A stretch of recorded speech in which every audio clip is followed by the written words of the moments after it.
Bien, vamos a orar, mis hermanos. Vamos a, vamos a orar. Padre Celestial, queremos, Señor, darte las gracias porque tú estás con nosotros. Reconocemos, Señor, en esta mañana tu poder para poder fortalecer la vida de tus hijos. Permite que les dé tu palabra, seas tú quien nos hables, y de esa manera, Señor, podamos conocerte más. Gracias por tu inmenso amor. Oramos en el nombre de Jesús. Amén. Amén. Bien, mis hermanos, en esta mañana, digamos, vamos a analizar nosotros un mensaje más en la cual Dios, mis hermanos, nos va a ayudar a poder nosotros fortalecernos y de esa manera, mis hermanos, poder nosotros entender, digamos, la forma como Dios opera, digamos, en nuestra vida, ¿sí? La forma, hermanos, como Dios opera en nuestra vida. El título del mensaje es El poder de la resurrección. El poder de la resurrección. Mis hermanos, muchas veces nosotros nos hemos sentido, a veces, digamos, débiles cuando la tentación viene en nuestra vida. Y de repente a veces hemos pecado o hemos fracasado, incluso estando dentro de la iglesia, y nos hemos sentido, mis hermanos, desanimados, como quiere decir, Dios ya no puede ayudarme. Y a veces voluntariamente pensamos que ya no nos queda otra solución, sino que estamos perdidos, ¿cierto? Y ahí, mis hermanos, viene una lucha interior en nosotros. Pero digamos, dentro de esa lucha, lo peor, hermanos, es que el enemigo, digamos, nos acusa, nos condena. El enemigo trata de alejarnos de Dios. Dice, ¿para qué vas a la iglesia? ¿Para qué haces esto? ¿Para qué haces lo otro? Y a veces, digamos, ¿cuántas veces de repente hemos dicho ya no más, no voy a la iglesia? ¿Para qué vivir esta vida como cristianos? Y hay muchos hermanos que se alejan de la iglesia por este motivo. Según el libro, hermanos, de Romanos 7:18, Pablo menciona, hermanos, que es una experiencia grande, ¿cierto? Una experiencia, hermanos, en la cual luches, hermano. Pablo, mis hermanos, ahí en Romanos 7:18, dice, y yo sé que en mí, esto es, en mi carne, no mora el bien, porque el querer el bien está, dice, en mí, pero no el hacer. Nuestra naturaleza, hermanos, pecaminosa, siempre nos va a llevar a tener que querer hacer las cosas negativas. Y es una lucha que tenemos nosotros a diario. Una lucha a diario, mis hermanos. Y hago un ejemplo, por ejemplo, mis hermanos, ¿cuántos de nosotros nos levantamos voluntariamente cada mañana a poder hacer nuestro culto? Muchos luchamos, mis hermanos, levantarse de la cama cuando está tiempo de frío, estamos unos calientitos ahí. Uno lucha.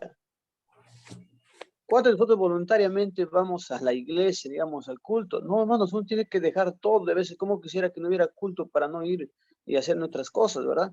Entonces, tenemos una lucha interior nosotros cada día, mis hermanos. Y Pablo menciona claramente, hermanos, hay cosas que quiero hacerlo y eso no lo hago. Y hay cosas que no quiero hacer, eso hago. Entonces, esa lucha interior que tenemos nosotros, mis hermanos, es una lucha que nosotros debemos, digamos, entender que necesitamos de alguien que puede ayudarnos a vencer. Porque solos es difícil que podamos vencer esta lucha. Y es por eso que el mismo Pablo, en el mismo Romanos, capítulo 7, versículos 24 y 25, menciona lo siguiente. Miserable de mí, ¿quién me librará de este cuerpo de muerte? ¿Qué dice Pablo? Miserable de mí. Porque nuestro cuerpo pecaminoso siempre va a estar, digamos, buscando las cosas malas. Y el 25 dice, gracias doy a Dios por Jesucristo, Señor nuestro, así que yo mismo con la mente sirvo a la ley de Dios, más con la carne a la ley del pecado. Hermanos, todos afrontamos esta lucha. Si analizamos un poco más en nuestra vida, todos nosotros cometemos pecado. Y es por eso que Pablo dice, miserable de mí. ¿Por qué? Porque el pecado, mis hermanos, nos lleva a hacer cosas que muchas veces nos lastima a nosotros, lastimamos a otros, y lo peor, mis hermanos, que nos aparta del Señor. Nos alejamos del Señor. Entonces, mis hermanos, esta lucha que tenemos nosotros, los seres humanos, esta lucha, digamos, entre las dos naturalezas, la pecaminosa y la naturaleza, digamos, espiritual, la naturaleza de Cristo, la afrontamos a diario. A diario, mis hermanos, luchamos en este aspecto de mantenernos firmes y fieles al Señor. Y es, mis hermanos, por eso que nosotros necesitamos reconocer en primer lugar que tenemos estas dos naturalezas. Porque cuando nosotros reconocemos, vamos a ser conscientes de la lucha que tenemos. Porque si nosotros, digamos, no reconocemos, es difícil que nosotros tengamos que buscar una ayuda. Por ejemplo, mis un ejemplo. Cuando tú, digamos, vas al doctor, el doctor te detecta que tienes una enfermedad fuerte. Tú tienes que reconocer que tienes esa enfermedad para poder buscar ayuda. Porque si tú no reconoces que tienes esa enfermedad, aunque el doctor diga, que tiene esta enfermedad, ya no le queda mucho tiempo de vida. Entonces, si tú no le das importancia, nunca vas a tratar, digamos, de preocuparte por ello. Resulta que de un momento a otro, esa enfermedad te puede quitar la vida. Entonces, de la misma manera, digamos, en la vida espiritual tenemos que entender que hay que reconocer que tenemos dos naturalezas. Una naturaleza pecaminosa y una naturaleza espiritual. Y que depende, digamos, de cómo alimentamos a una de ellas, la cual pueda predominar en nuestra vida.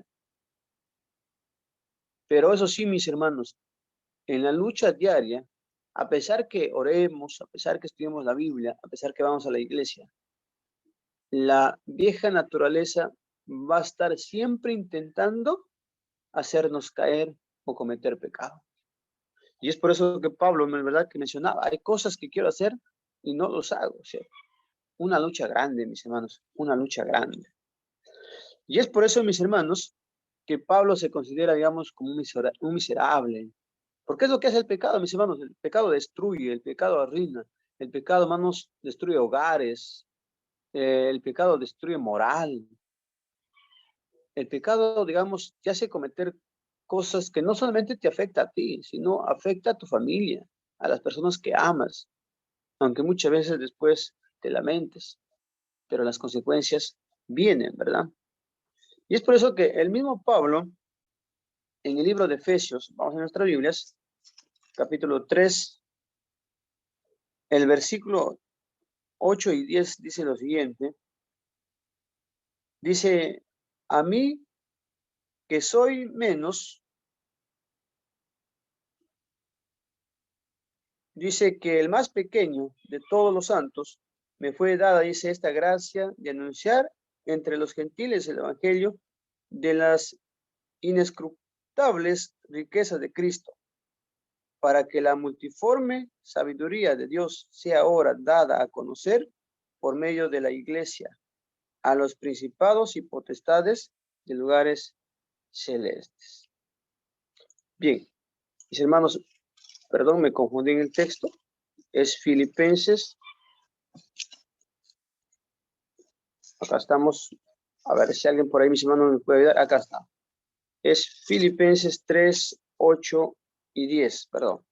Dice, mis hermanos, y ciertamente aún estimo las cosas, todas las cosas, dice, como pérdidas, por la excelencia del conocimiento de Cristo Jesús, mi Señor, por amor del cual lo he perdido todo y lo tengo por basura para ganar la gracia de Cristo, a fin de conocerle y el poder de su resurrección y la participación de sus padecimientos, llegando a ser semejantes a él en su muerte.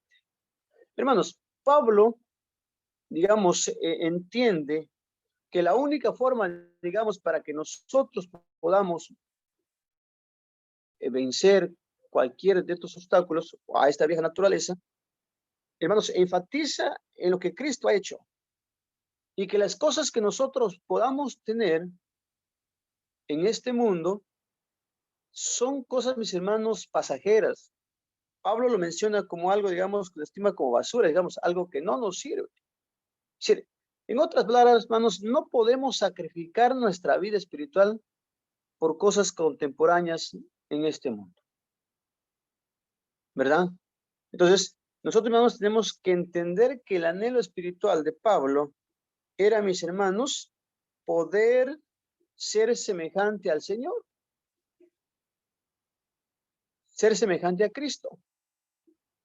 Y si nosotros, hermanos, analizamos, digamos, cómo vivió Cristo en este mundo, Él siempre, mis hermanos, estuvo afanado y aferrado en las cosas celestiales. Entonces, nos vamos a hacer una pregunta, ¿verdad? ¿En qué estamos afanados nosotros cada día? ¿Cuál es nuestra prioridad? ¿Cómo nosotros nos relacionamos, digamos, dentro del ámbito de la vida espiritual? ¿Verdad? Es cierto que reconocemos que tenemos estas dos naturalezas, pero cuán precavido y dispuesto estamos, mis hermanos, a alimentar a uno de ellos. Entonces, necesitamos nosotros entender, digamos, en este aspecto, que al tener nuestras dos naturalezas, tanto la pecaminosa o la vieja naturaleza como la vida espiritual, las dos luchan interiormente, pero la naturaleza pecaminosa siempre va a querer predominar en nuestro ser.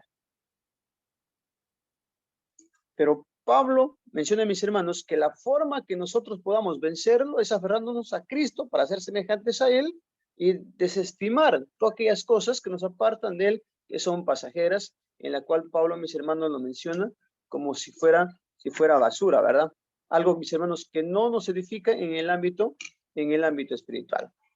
Y es por eso, mis hermanos, que necesitamos nosotros entender lo que dice Apocalipsis 1, 17 y 18. Cuando nosotros leemos Apocalipsis 1, 17 y 18, vamos a entender, mis hermanos, lo siguiente. Miren, Apocalipsis capítulo 1, versículos 17 y 18.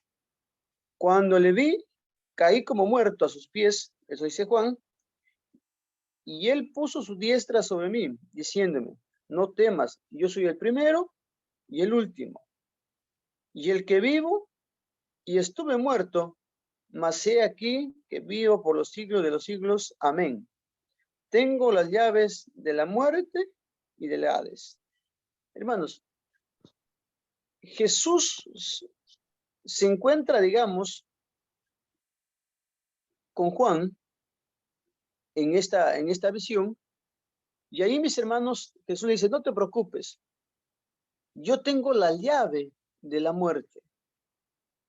Pero cuando hablamos aquí, digamos, de la resurrección, o cuando hablamos aquí, digamos, de la muerte, estamos hablando, hermanos, que el Señor tiene el poder para transformar nuestra vida.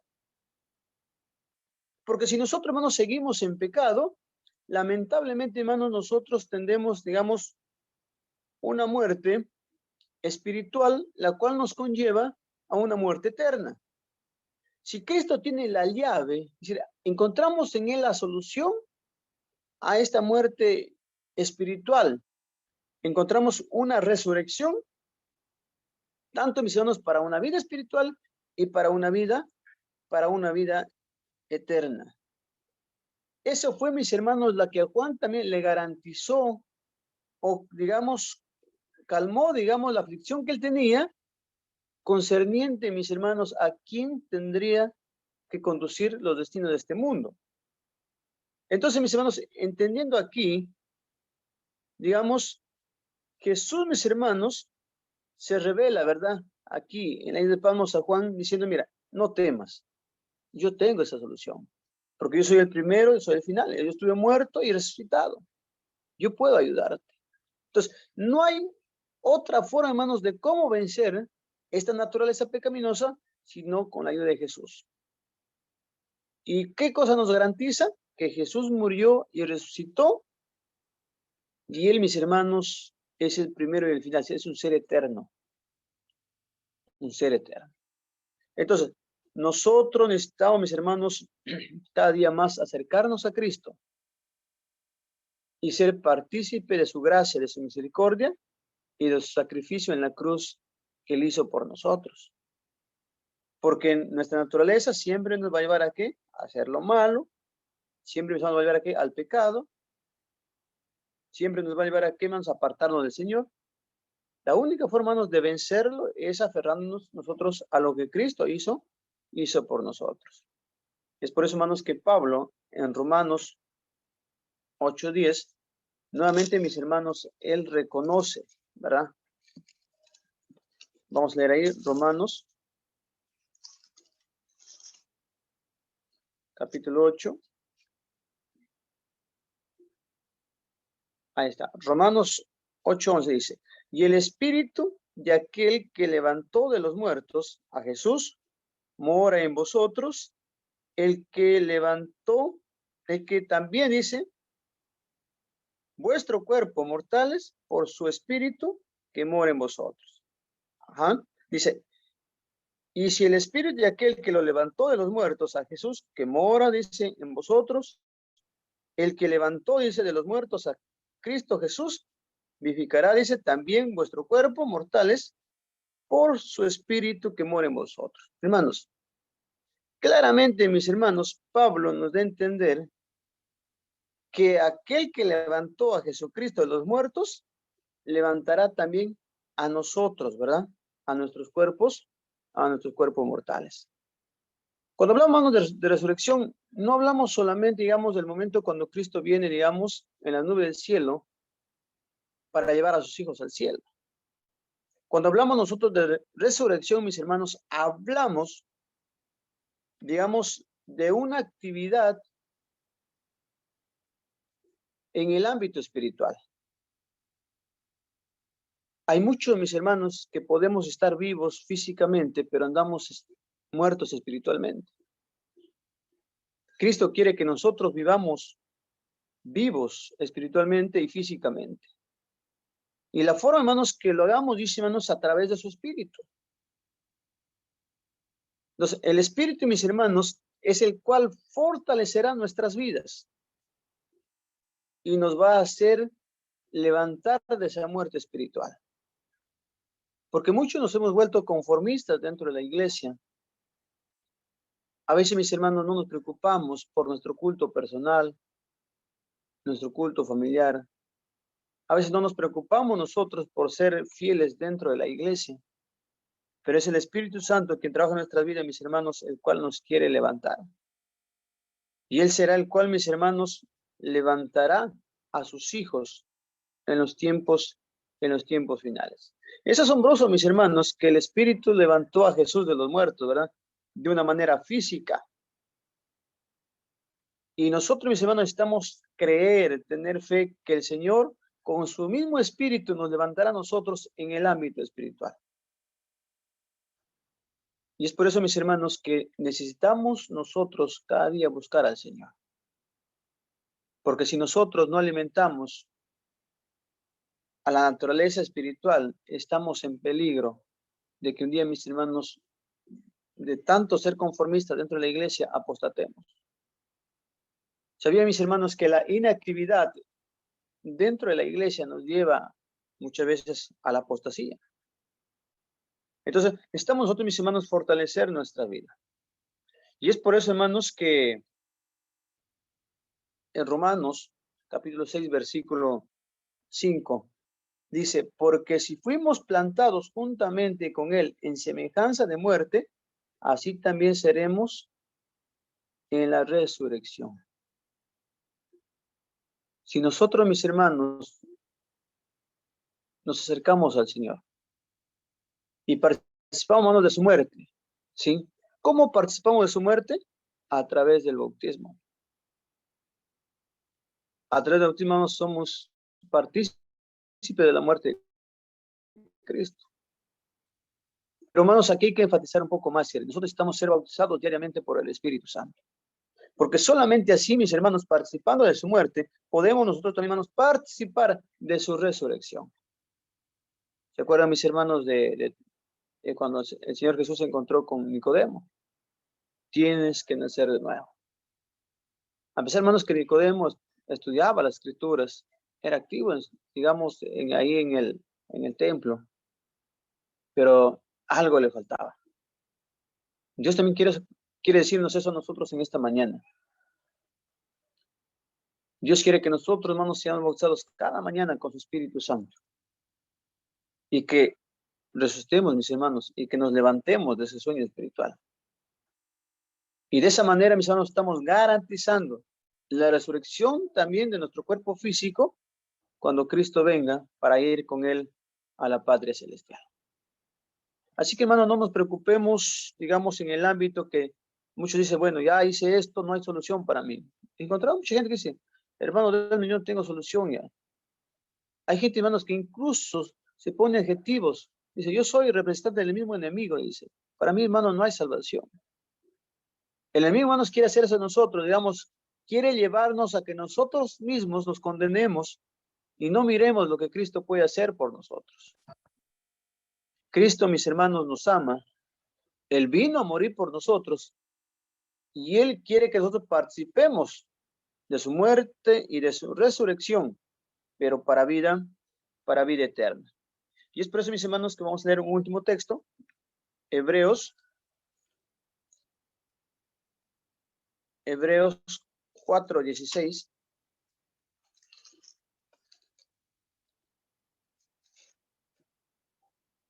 Dice lo siguiente: acerquémonos pues confiadamente al trono de la gracia para alcanzar misericordia y hallar gracia para el oportuno socorro. Hermanos, no hay otra solución sino que acercarnos al Señor, ¿verdad? Que acercarnos al Señor, mis hermanos, y que nosotros necesitamos confiar, tener fe, mis hermanos, en la gracia y la misericordia de Dios.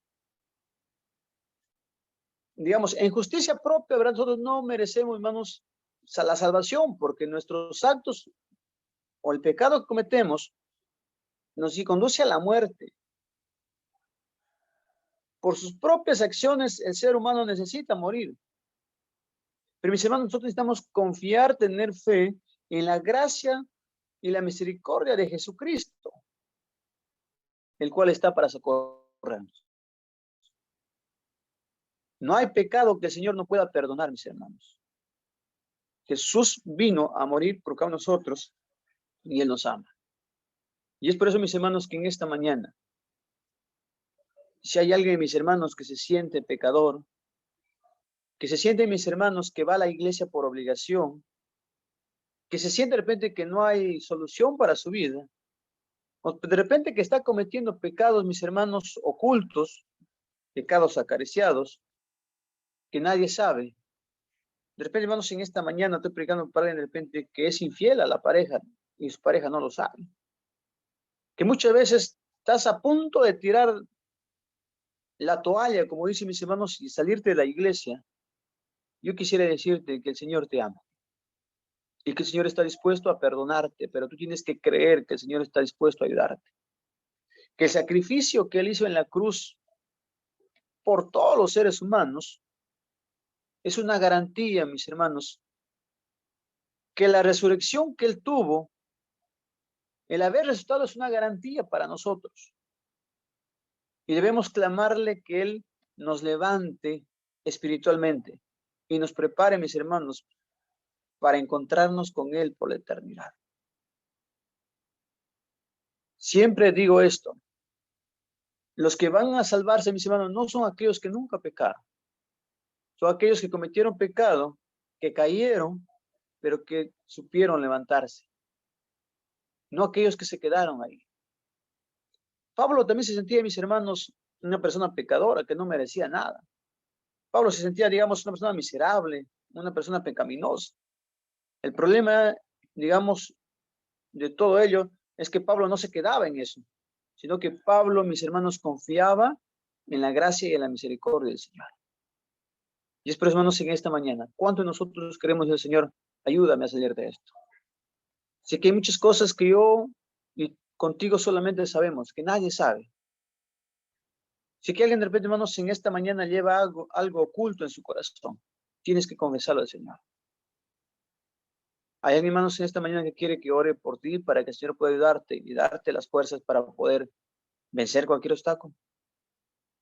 Hay alguien, hermano, de repente que tiene que aprender a pedir perdón a alguien y por la dureza de su corazón no puede hacerlo. Si quieres que lo hagamos esta mañana, vamos a hacerlo. Vamos a orar ahí por nuestro hermano Julio.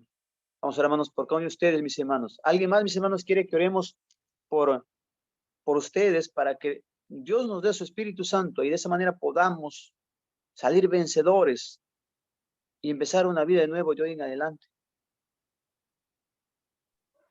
Amén. Hermanos, yo quisiera culminar con lo siguiente. Amén, hermano. Estuvimos, mis hermanos, hubo una campaña aquí, digamos, en mi distrito. Vino un pastor de Estados Unidos y predicó, mis hermanos, uno de los mensajes. Y comenzó a decir, hermanos, no importa si tú eres miembro de iglesia, no importa si tú eres anciano, si tú eres ser humano, has cometido errores. No pienses porque estás dentro de una iglesia ya nunca vas a cometer errores. Pero si tú te sientes pecaminoso y quieres renovar tu pacto con el Señor, puedes levantarte y bautizarte. De una iglesia, mis hermanos, de 80 miembros, 20 hermanos, miembros de iglesia, se rebautizaron. No es porque, mis hermanos, yo quiera avalar que hay que rebautizarse o hacerlo siempre. Pero a veces, hermanos, hay necesidad de hacerlo y de comprometernos con el Señor. Nadie sabe nada de quién. Dios lo sabe. Y no es que nos admiremos porque lo primero que hace ese hermano que es, se rebautizó, ¿qué pecado cometería, verdad? Ahí viene la chismosería al toque. No, mis hermanos. Si tienes que hacerlo nuevamente para que tú te sientas bien con el Señor y quieras salvarte, yo te diría, mis hermanos, lo que dijeron, hermanos, los discípulos ahí en Hechos 19, ¿verdad? Saben, han recibido el Espíritu Santo, conocen el Espíritu Santo. Mis hermanos, que no sabían estos dos discípulos de Juan y se bautizaron nuevamente y se fueron felices de haber entregado y conocido al Señor. Hermanos, si hay algo que necesitamos hacer para estar bien con Dios, hagámoslo. Vamos a orar. Vamos a orar. Padre Celestial, Señor, tú conoces nuestra vida, conoces nuestro corazón y sabes, Señor, cómo vivimos contigo. Aquí están mis hermanos, han levantado la mano, que tienen la necesidad que oremos por ellos. Reconocemos, Señor, que somos seres humanos y cuando descuidamos un poco de vista hacia ti, el enemigo se aprovecha y nos lleva a cometer pecado. Pero queremos pedirte que tú puedas purificarnos, que tú puedas limpiarnos, que tú puedas fortalecer nuestra fe y que cada día, Señor, podamos depender de usted. Si alguien, Señor, de repente necesita reconciliarse en familia, que lo haga, Señor. Si alguien que está acá necesita de una santa cena para renovar un pacto contigo, que lo haga, oh Padre. Pero si hay alguien, Señor, que necesita tomar una decisión de un nuevo bautismo, también, oh Dios, dale fuerzas para que lo haga. Y de esa manera puedan nacer de nuevo, resucitar de nuevo, Señor, en la vida cristiana y prepararse para el encuentro contigo. Dejamos nuestra vida en tus manos para que tú nos moldees, tú nos corrijas y nos instruyas cada día. Bendice a tu pueblo, Señor. Oramos en el nombre de Jesús. Amén. Amén. Amén, mis hermanos. Que el Señor nos bendiga en este día.